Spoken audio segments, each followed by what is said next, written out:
Hello, and welcome to the Biodiesel Magazine podcast. I'm your host, Anna Simet, and my guest on today's episode is Jeff Yasinski, who is co-founder and CEO of D&W Alternative Energy. Jeff, welcome to the podcast. Thanks for being here today. Thanks for having me. Absolutely. I think to start, how about you tell our listeners a little bit about your company and what it does? We are a used cooking oil collector and recycler in the New Jersey, Pennsylvania market. We also service grease traps. We process our own product, and that's about it. We run 6 trucks. We have a few employees, and we're growing rapidly. Yeah, and so we're here today to talk about grease theft, which is an ongoing issue. So how about you talk a little bit about what exactly is grease theft and how does it happen? So, for the listeners, whether they know or not, we collect used cooking oil from any commercial kitchen, restaurant, hotel, so on. Traditionally, the containers were kept outside in garbage corrals, parking lots, so on and so forth. Just like anything with value, people will steal it.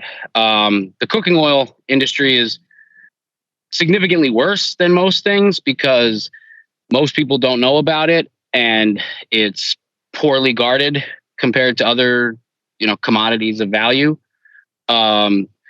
Just to put it in perspective, our company, we service about 1,500 accounts, and we lose about 30 to 40% of our oil week in and week out.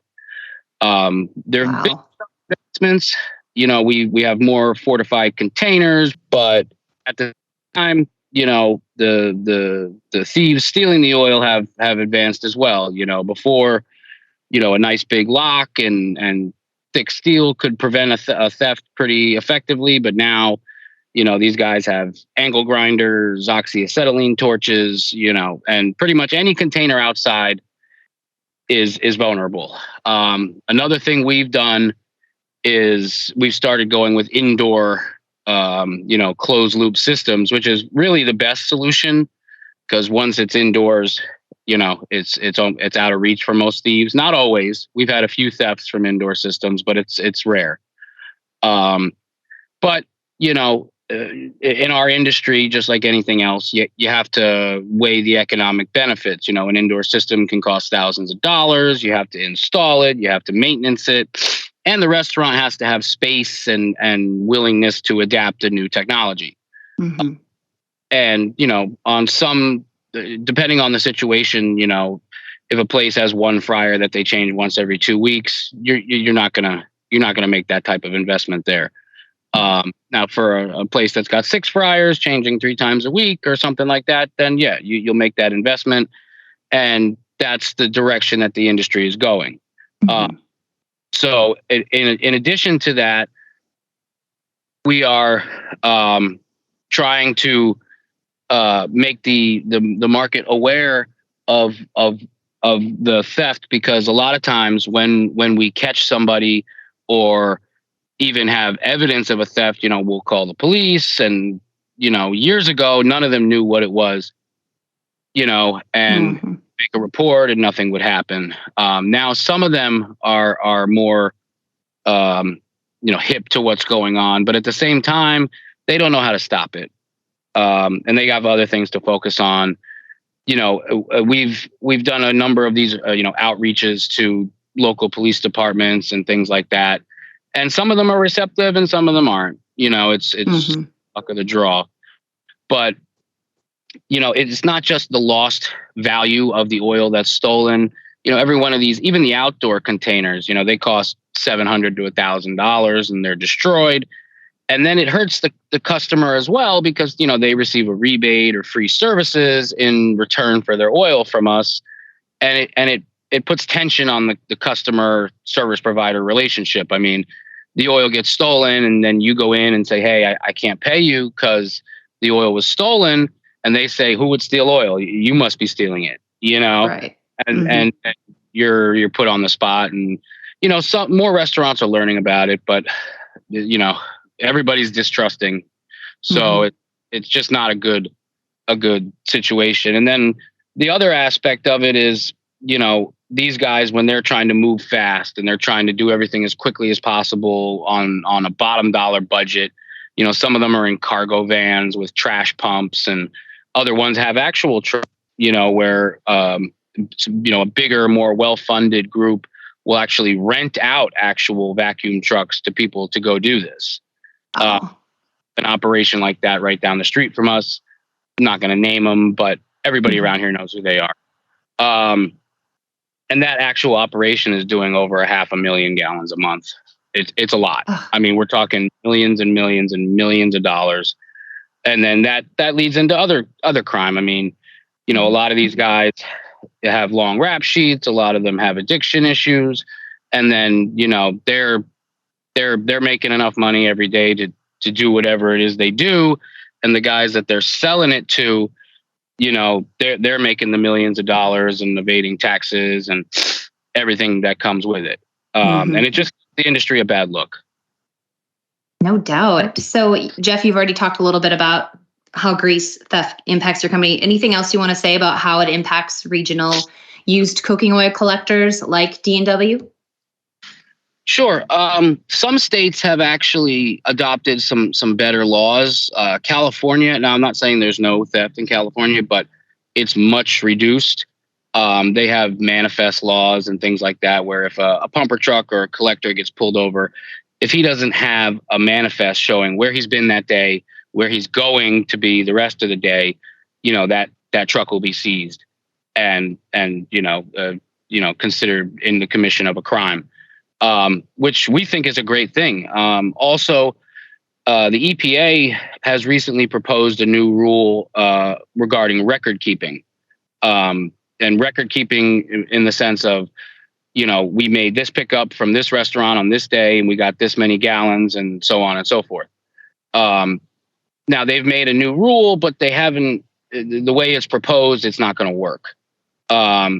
There's these third-party audit companies that audit records, and certain states are enforcing it and certain states are not. And then the EPA basically made an option to where fuel producers can be what's called QAP or non-QAP. And QAP, quality assured, they have the liability for their RIN credits, which if oil is found to be or feedstock is found to be fraudulent or not what they say it is, or stolen, they have to pay back all the RIN credits that they claimed on the fuel that they made with said feedstock. So the QAP companies, the QAP program is an insurance program. Basically, they shift the liability to these third-party audit companies. And that's actually a great approach if the whole market was forced to take part. Now, with the option to take part, the largest companies who make most of the market. I mean, the market in our industry domestically is in large part 2 or 3 companies that make up the main part of the market, and they have the money to essentially self-insure. And as the rule is written, they will require us to, when we sell our finished product, our rendered oil to them, we'll have to send them our collection records with every load. Now, if they were just fuel producers, that'd be fine, but they're also collectors. So that's akin to sharing our proprietary business information, like, right. Coke giving Pepsi their recipe. I mean, they could easily just go and pick off the biggest producing accounts and we'd all be out of business. Now, I don't think the EPA means for that to happen, but, that's what's going to happen if the rule is enacted the way it's written. I'm assuming that you probably have commented on the draft rule. I did about 10 minutes before this phone call. Oh, there you go. So, Jeff, just a couple more questions. Is there anything more that the industry can do to reduce grease theft right now? Yeah, I think it has to do on a regulatory level. Traditionally, like any commodity, if you had the commodity, people would buy it and people would pay you for it. Not right now. It's sort of in limbo. Some states are enforcing these record keeping rules and such, but I mean, it's not as effective as it could be. And on top of that, too, if the legitimate collectors, which we all know who each other are, and everybody knows it's not a secret. The illegitimate thieves and collectors, if you ask any legitimate collector in any state, in any area, they'll know exactly who's stealing from them. Now there's lots of small guys that may not be known, but where it ends up and who buys it, everybody knows who that is. Mm-hmm. And I think we need to work together as an industry to sort of blacklist these guys. I know being in the commodity industry, if you have said commodity, somebody's going to want it. But if we make it much harder to mix that illegitimate stream of feedstock into the legitimate stream of feedstock, we may be able to reduce it, at least nominally. Mm-hmm. So before we wrap things up, is there anything else that you want to let our listeners know about this topic of grease theft? The most important thing is that it's just not some obscure crime that affects nobody. I mean, we're talking about organized crime. We're talking about serious criminals. We're talking about damage. We're talking about environmental aspects. I mean, it's not just, like you see these news reports where they make light of it. Greasy bandits hit Joe's Pizza Shack. It's not a joke. Right. It sounds like a joke, but it's not. Mm-hmm. And, this is feeding other crime. Organized crime has their claws into this pretty deep. And, we actually caught two guys over a year ago in a township nearby. I mean, they physically threatened the restaurant owner. They abandoned the vehicle. They ran. They were chased down. It was a high-speed chase. I mean, it was a big deal. It was, and in that township now they're hip to it, but right down the street, they have no idea. And it's, we can't have that happen in every township, or I don't think we want that to happen in every township, but we just want people to realize that this is a bigger problem than it's been made out to be, and that it's hurting, numerous people in the local economy, and it's hurting them on a daily basis. I mean, this doesn't happen once in a while. I mean, when my guys go out on a route, we have software that does our routing and collects our data.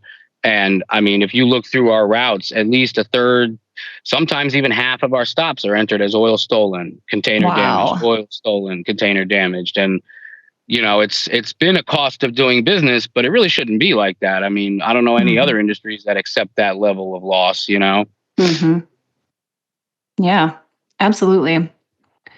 Well, I would love to have you on the podcast again in the future, maybe once the EPA finalizes the rule. You can tell us kind of how that panned out. And I just want to say thank you so much for coming on the podcast and, raising some awareness for this issue of grease theft. Thank you for having me. I would love to come back. I mean, I'll talk about grease theft till I'm blue in the face. Thank you. Absolutely. Thanks again, Jeff. And to our listeners, thanks so much for tuning in. I hope you enjoyed this podcast. And until next time.